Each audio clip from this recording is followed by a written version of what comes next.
大家好，我係 TCL K-Train 大師，歡迎嚟到港之港第20集。我今日會介紹嘅係小蠔灣站。小蠔灣站係小蠔灣車廠物業發展嘅交通配套設施，位於小蠔灣車廠西面，預計喺2030年通車。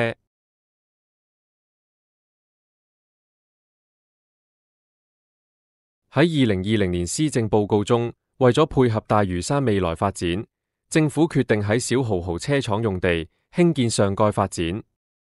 為配合小蠔灣車廠用地嘅發展，港鐵建議喺東涌綫上增設小蠔灣站，以照顧未來居民嘅交通需要。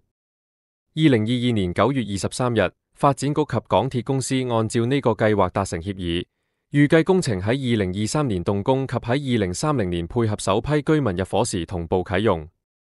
2023年12月，小蠔灣站正式動工。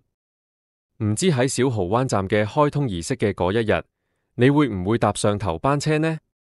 今日小蠔灣站嘅介紹就完到呢度，下集我會講洪水橋站，未完待續。